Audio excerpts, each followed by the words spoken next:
Hello, my name is Dr. John Mason. I'm the facilitator of Masters of the Journey. It's a supportive community that's designed to assist people if they're moving towards higher consciousness or developing in spiritual ways. It's a non-religious community. I wanted to tell you a story today, one that is very important for my history, and perhaps it's something that would be beneficial for you to hear about. It happened in the fall of 1969. I had just turned 19 years of age. I was going to UCLA. Even though I was 19 and a college student, I will have to tell you I was not very mature. I was not very sophisticated. Perhaps people who know me don't think that I'm mature or sophisticated now, and it's all these years later. And that's all true as well. I had a spiritually transformative experience. Maybe you've never heard that term before, but many people have had experiences in their lives which have changed things for them, created awareness, consciousness, causes them to look at life differently. In my studies, which came much later after this, of near death experiences, and the reports and the research that was done interviewing people who have survived near death experiences. Those are the type of things that change people's lives. They become spiritually transformative experiences as well. So, what you need to know about me is I was at UCLA. I was pretty disillusioned. I had sort of just dropped out of a pre med program, and I was living in Los Angeles, obviously, and I didn't know quite what I wanted to do or where I was going to go. And I was involved with a group of politically active students at the time. One of the things that we decided to do as a group was to go up into the San Bernardino Mountains to a conference center and have a weekend retreat. I'm going to tell you the whole story because, you know, I'm sure that this is not completely unfamiliar that when you're a student, you do things like this. And we went up into the mountains and we got there on a Friday afternoon. And like college students of the time, we sort of partied that Friday night. It was having a lot of fun and getting to know one another and not being very serious. And it was a very serious group of people. So on Saturday morning, when we got up, there was a little bit of guilt, and some of the leaders of the group were a little bit irked, if you will. They were disappointed that we hadn't done something more productive with our time. Okay, so I was pretty young. I was probably one of the youngest people in this group on this retreat. And like I said, I was pretty naive. I hadn't really done a lot in the world. Certainly, I was intelligent enough to go to college, and yet some of the things that were going to transpire were really a little bit beyond what my expectations ever could have been. So the guy in the front of the room said, "Well, there's 6 topics that were picked, and I want everybody to find the topic that is of interest to them and then go with that group of people and do the work or have the conversation or do whatever it is so that you can come back and report to our larger group." And they went through the topics, and some of them were about economics, and some were about the politics of the time, which was pretty popular. And some guy stood up and said, I want to talk about a new book by Kubler-Ross that I read that talked a little bit about experiences around death and dying. And I said, "Oh, okay." And I didn't wasn't interested in the political groups at that moment, but I something felt like I should go with this guy into the room and have a conversation about death and dying. I didn't know what to expect, but I went into this room and there were probably 20 or 25 people that were engaged. And the guy in the front of the room was the guy who introduced the topic. He said, "I just read a book by Kubler-Ross who counsels people who are going through the dying process. And it seems to me like that might be an interesting thing for us to talk about. And I said, oh, okay, like what is going to happen? I had not heard of that. I had not read about it. I was just sort of guided, and I'm going to use that word very intentionally. I was guided to be in the room for this meeting. And since he didn't know anything about it, what he came up with, which was maybe guided for him, and I was guided to participate, was to have a guided meditation to go find out what death was all about. Now, I didn't think anything of it. I said, wow, okay, that's interesting. I have never thought about that. I've never done that before. And so he said, okay, so I want you to lie back on your back, get comfortable. We're going to get relaxed. And he did a guided meditation to kind of get us relaxed. At some point, not too far in, he says, I want you to imagine now that you can just begin to let go. And what I'm going to ask you to do is I'm going to ask you to get out of your body, sort of hover above your body, and then gradually kind of pull away and go up and discover what death or dying was all about. And I was pretty naive and I did what I was told. I didn't think anything of it. And I imagined that I got out of my body and here I am looking down on my body and I'm pulling away, getting further and further away from my body. And that was getting smaller and smaller. It wasn't very interesting. But at some point I said, okay, well, let's go find out what death is. So I turned 180 degrees and went straight up into the darkness. And it was I couldn't tell. I was going out into the universe. I was going out into space. It was dark. It wasn't scary. I wasn't excited. I was just doing what I was told. And I kept moving up and away. And I don't know how I knew this, but I came to what I thought was halfway to what death and dying was. I wasn't excited. I just said, oh, that's interesting. And before me was a very dark horizon. And I knew that on the other side of that horizon was death. And again, I didn't think anything of it. And what I felt was very interesting. It felt warm. It felt comfortable. It felt calm. It felt peaceful. And that warmth on the other side of the horizon was drawing me. And I was saying, that's very nice. I kind of like the way that feels. And I said, I'm halfway there. If I, I said to myself, if I continue, then I'm going to die. I'm going to join the death and dying experience. And so I paused there for a second just to take it all in.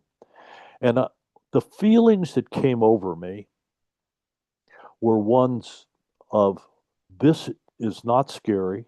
There's no anxiety. There's no fear. In fact, I felt a kind of loving, unconditional love that I had never experienced before because, to be honest, I don't know that human beings can actually get the full spectrum of what that might mean. We have too many judgments and thoughts, and our minds get very busy, and there aren't words for this kind of thing anyhow. But I felt like I was being bathed by unconditional love. And I felt the support. I felt unconditional acceptance. I was perfect. I was part of something much bigger. I was not alone. I was really engaged in whatever this was. And I didn't have words for it, but the words I'm gonna use was I had drifted up into the divine spirit. Those are my words of today. I didn't have those at that time. So I felt warm and safe and invited, and it was just an awesomely beautiful experience. And this might have been a very short time because time and space did not exist. the darkness wasn't scary. It was just the perfect place to be to limit all of the other distractions that could be going on. And I thought for a minute and I said, I think this feels so good. I think I'm going to stay. I think I'm just going to go and die. And I don't know what it was. There was some sort of presence, a voice or something. And they said, no, you can't stay. It's not your time. And you have to go back. And I said, no, no, no, no. I was pretty oppositional. And I said, no, no, I like this. This feels good. I think I'm just going to stay. I what have I got to go back to? I don't even know. And whatever the insistent voice was, it says, no, there are things that you still need to do. You have to go back. It's not your time. And I said, no, no, no, no, this feels good. I'm not going. And they said, okay, you can come back at the end of your life. This is where you're going to be. You don't have to worry about losing it, but you still have to go back because you're not done with your life. There are things that you are supposed to do. And I had no idea what that meant. But I grudgingly, and I'm saying grudgingly, said, oh, okay, I'll go back. I wasn't excited or anything. It just seemed like, wow, okay, this is an interesting thing. And so I gradually found myself moving back, getting back into my body. I don't know how long all of this was. This could have been just like a microsecond of human time. It didn't feel like I was, gone a very long time, but I had no idea. I was timeless. So at the end of the exercise, and it was about time to end the exercise, the guy in the front of the room says, okay, it's time to come back to the room, come back to wakefulness, um, and gradually let yourself awaken and feel refreshed. And when everybody had stretched and taken a deep breath and was back from the guided meditation, he looked around the room. There was about, 20, 25 people. And he said, did anybody experience anything?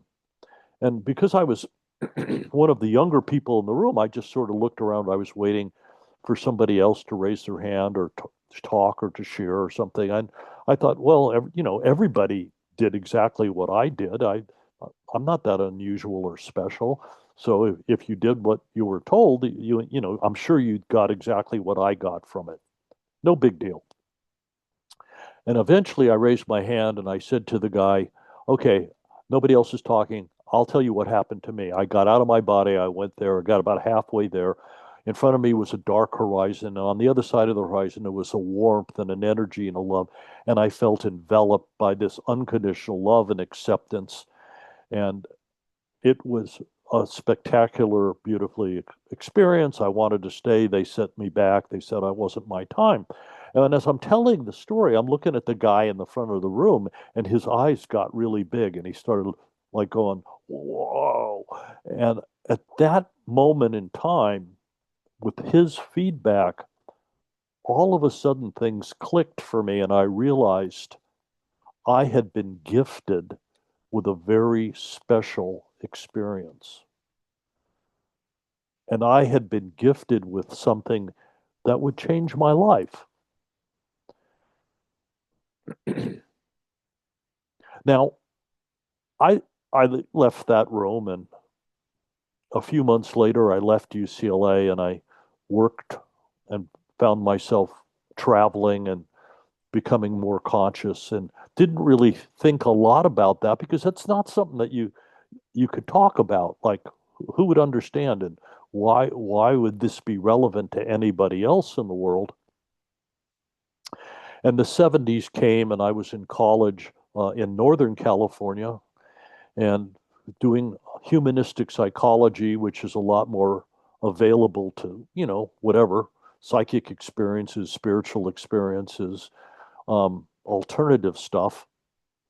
And I started reading Kubler-Ross, and then I moved over and read the Raymond Moody book, Life After Life. And then Ken Ring was another researcher who interviewed hundreds of people who had had near death experiences. And when I read about these people who had near-death experiences, it sounded, no, it felt, I will say it felt very familiar. I didn't see the bright light or go through a tube or a tunnel like some people do.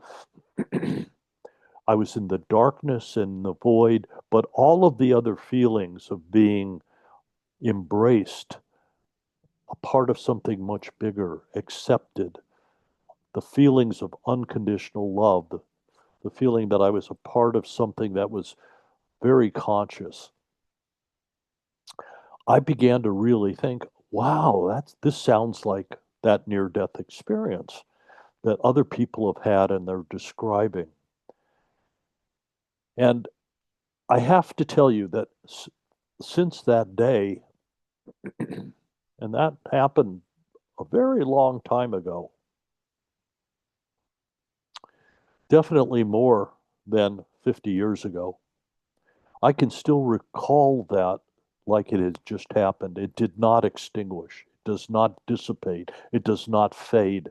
It's just there. And if you ask me, could I go back and get out of my body and go see what death and dying is? I'm not naive anymore. I, I, I can't do that. I can remember the feelings of whatever it is that I experienced that I can't really find words for. I can remember all of that, but I can't necessarily be there 24/7. It's found its way into my conversations a lot. As a professional, I was coaching and counseling people in stress management and anxiety. I was working with hospice volunteers and helping them to work with their clients. And this information became something that was very relevant and very much a tool to manage the anxiety for the caregivers, the counselors, and the patients that were moving through the death and dying experience. And since then, of course, I've done some more research and I've gone to conventions of near death experience, like um, and I've talked with people. I've experienced all of these things, and I feel very comfortable in that world when somebody tells me that they've had a near death and this is what they experienced. It still feels like it resonates in a very familiar way for me. What can you do with that information? I don't know whether you've had a near death experience. I don't know if you will have one. I don't know if you want to read the books by Moody and Ken Ring and all of the other people that are now producing materials about their near death experiences. I don't know if you want to go to the IONS meeting, the International Association of Near Death Studies, where they have researchers and survivors of near death experiences, and they come and they talk and they share from their experience or from their research what's going on. All I know is that after going through that, the anxiety that I had about failures, the anxiety that I had about perhaps having an experience where the end of my life might happen, an accident would happen, or something dangerous would occur. I have, I just don't have the concern like I used to have before I had this experience. Perhaps by hearing my words, it'll open up something for you if you haven't had this experience. If you haven't been gifted by guidance to find yourself into an experience similar to that, then maybe you can go read or study or talk to people and find out what they've experienced so that it can alleviate some of the sources of fear or anxiety that you or the people around you might be living with. I can't say that I'm in a hurry to die, but I don't have a fear about it. And my attitude when I hear that people have died or are near death, sometimes my attitude is different because instead of asking them, you've got to hold on at all costs, I can say to them, you know, it's not quite like some people think. And if our mind and our ego doesn't get to go on, I do believe that our soul or our spirit goes on. My name is John Mason. I'm a facilitator of Masters of the Journey. I've got some other videos about some of the other experiences, the transcendent experiences that I've had that have come to me from experience of life or meditation process. And if you're interested and you want to pursue those, then just look us up under the Masters of the Journey, and you can hear my interviews with other people, or you can hear more information from what I have to offer. I really want to thank you for your time and your attention. If you found your way to this video, who knows why? There was some reason for that. It's been a benefit for you. And so, what I need to tell you is that you are amazing. You and your life, even though full of challenges, is actually perfect. Each moment is a miracle. And most importantly, I just know from this experience and other things that have happened that you are loved and you are part of the divine spirit on a much higher level than all of the dramas that we have in our little human existences. I'm not telling you to die or let go. I'm just saying live with each moment without as much fear or anxiety of what could have been or has been an unknown experience. Just remember how amazing you are and that each moment is a miracle. So thank you so much for your time and your attention. I hope we run into each other. I hope we can share stories in the future. Again, thank you.